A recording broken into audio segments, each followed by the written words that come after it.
Buenos días, el día de hoy es 26 de noviembre del 2023. Hace 54 años, el gobernador Eduardo Apolinar Elizondo, quien había sido rector de la Universidad Autónoma de Nuevo León, emitió dos decretos, el 146 y 147, que daban inicio a un proceso de reforma, a la autonomía, a una breve autonomía de nuestra alma mater, la Universidad Autónoma de Nuevo León. El día de ayer, 25 de noviembre, fui entrevistado por la Comisión de la Verdad, un organismo que busca esclarecer todos los hechos de violaciones a las garantías individuales, a los derechos civiles, a los derechos humanos.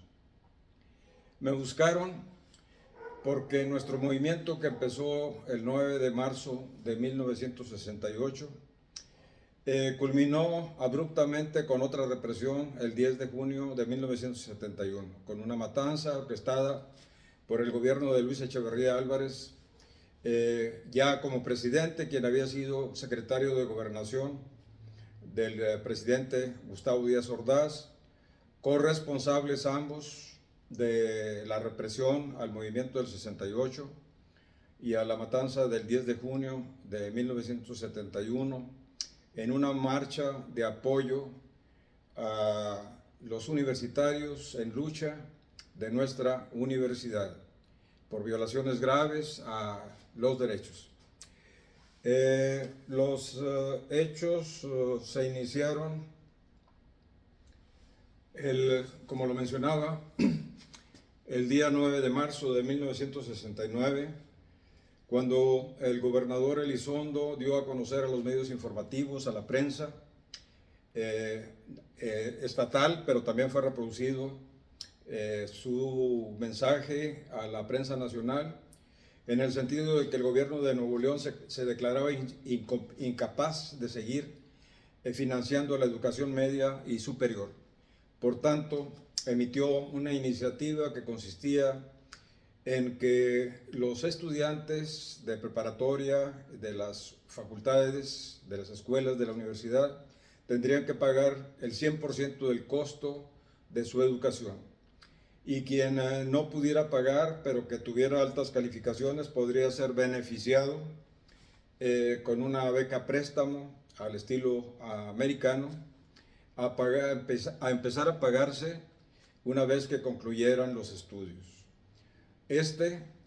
A mi juicio, fue el primer ensayo, la primera intentona neoliberal practicada en México, consistente en que el gobierno lo único que garantiza es la libre competencia entre los poderosos y se abstiene de financiar todo programa social.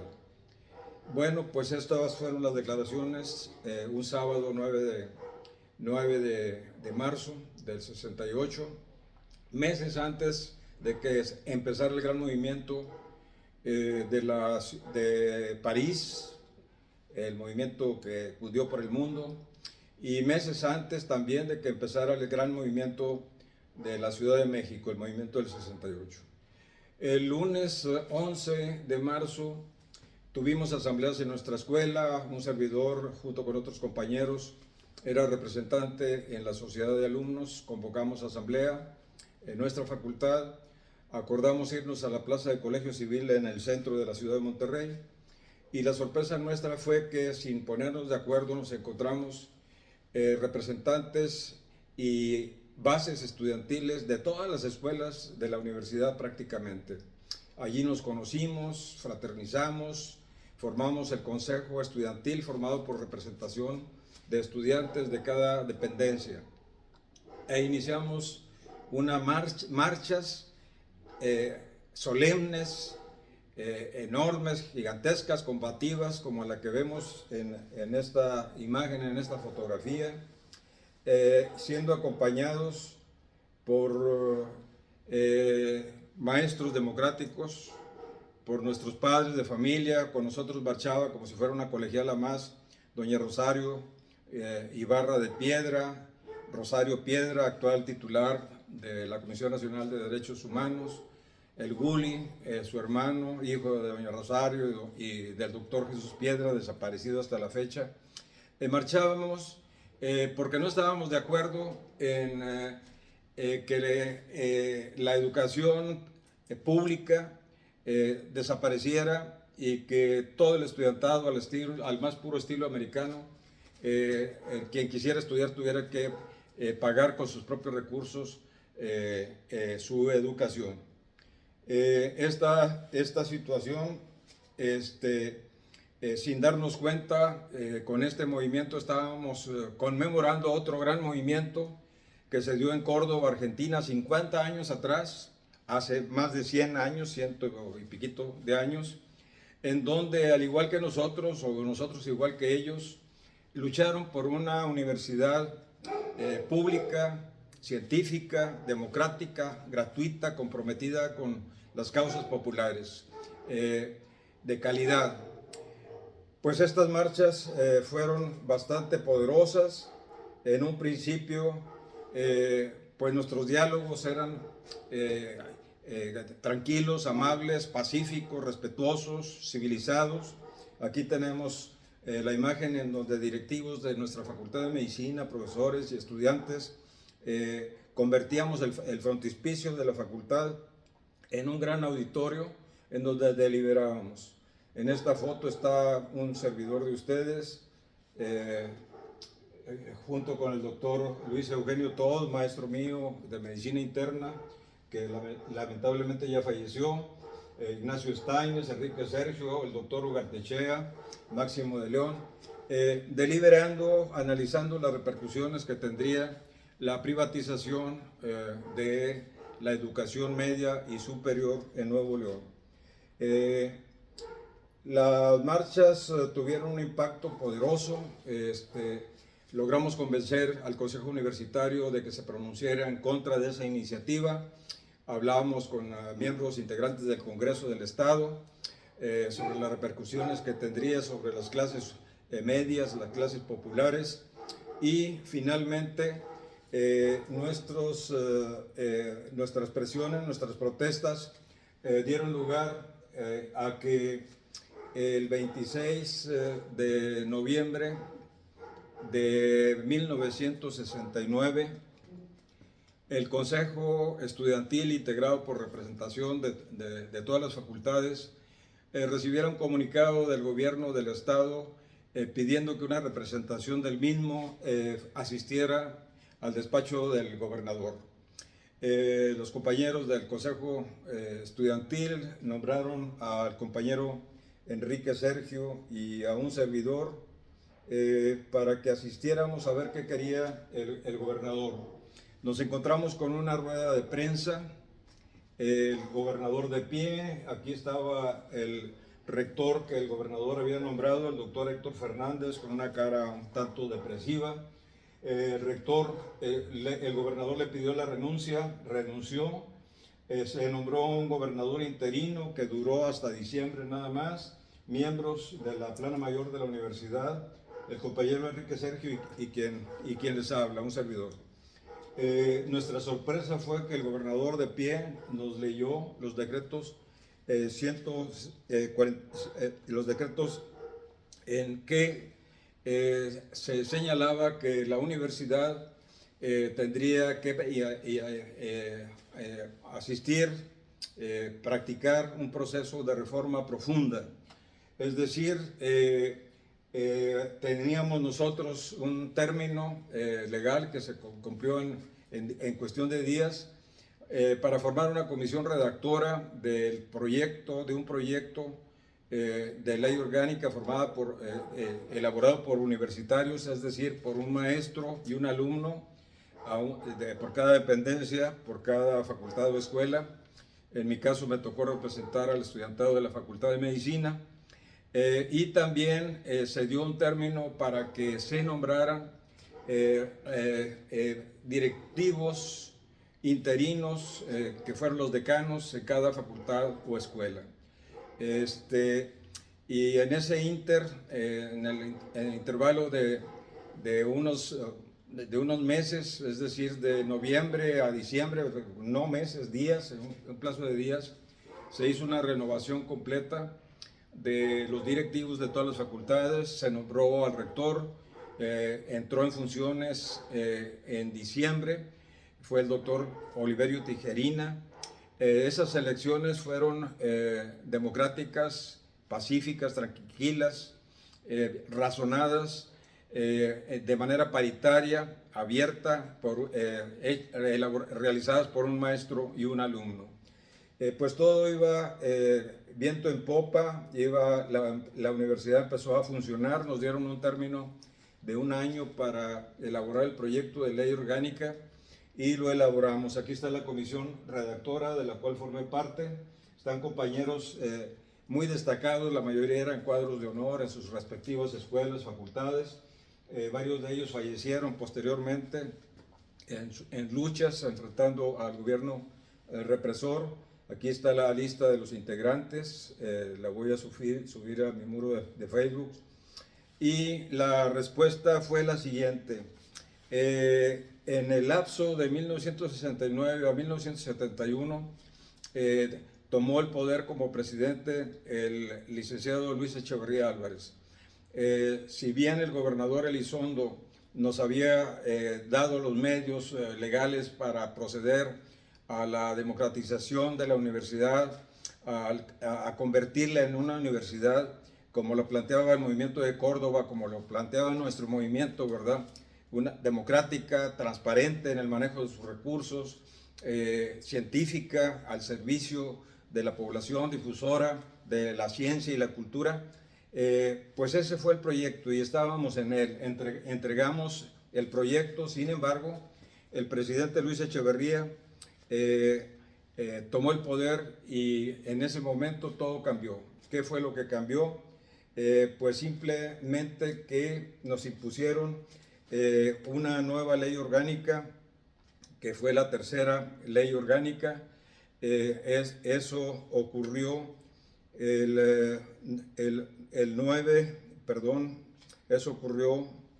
el 26 de marzo de 1971. Fue la tercera ley y dejaron de lado la mayor parte de las propuestas de nuestro proyecto de ley. Nos impusieron una asamblea popular formada por representaciones de gente externa a la universidad, que no conocía la universidad. Estoy hablando de centrales obreras, estoy hablando de sindicatos patronales, estoy hablando de organismos campesinos, la CNOP, etcétera. Y además nos impusieron el 12 de abril de 1997, de 1971, el 23 de abril, el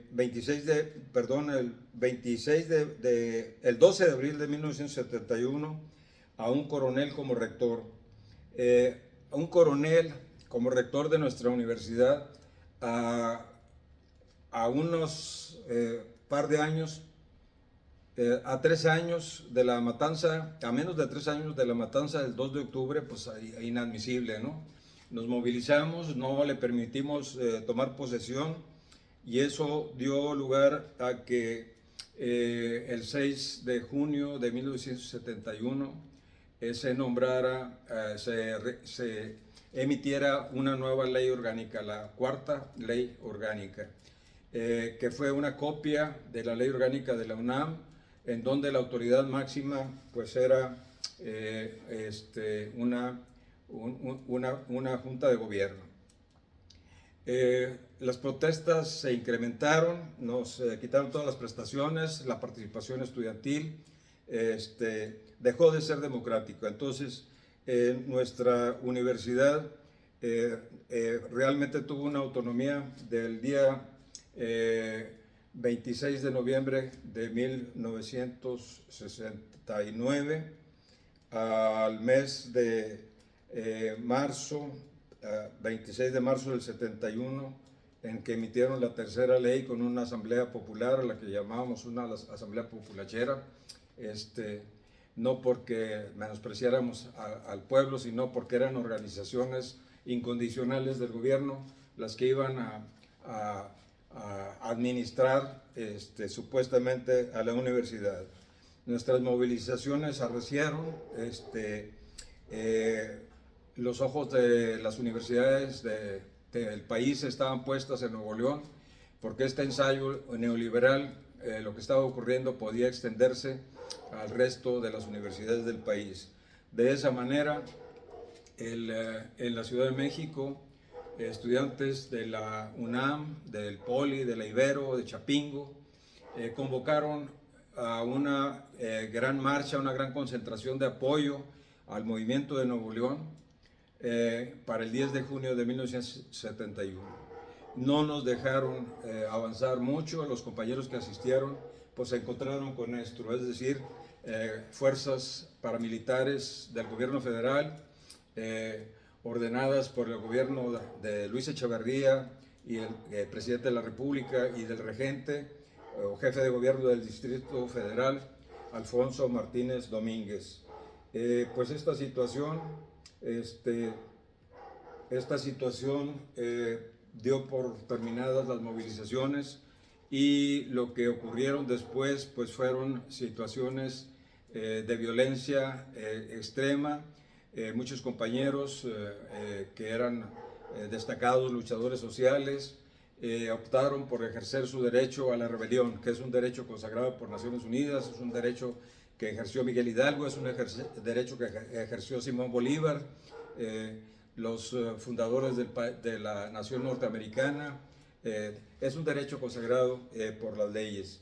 ¿Qué hubiera ocurrido si no logramos que el gobernador Elizondo retirara su propuesta de privatizar a la Universidad de Nuevo León? Pues lo siguiente, es decir, estaríamos con los problemas que enfrenta el estudiantado de los Estados Unidos de Norteamérica, que para poder estudiar tienen que pedir préstamos, y esos préstamos llevan intereses crecientes, al grado tal de que son absolutamente impagables. Tenemos que 43 millones de estudiantes en Estados Unidos tienen un adeudo de 400 mil millones de dólares, situación que hizo que el gobierno del presidente Biden y la Suprema Corte de Justicia de los Estados Unidos emitiera cambios en la ley para favorecer, para condonar la deuda de 800 mil alumnos en los Estados Unidos. Esa sería la situación si no hemos logrado parar. En mi muro de Facebook voy a intentar subir en qué consistió el plan Elizondo, con documentos que se encuentran en la Biblioteca del Congreso del Estado, en qué consistía la beca préstamo, el reglamento para becas préstamo, los documentos que acreditan que entregamos en tiempo y forma nuestro proyecto universitario de ley orgánica de la universidad, así como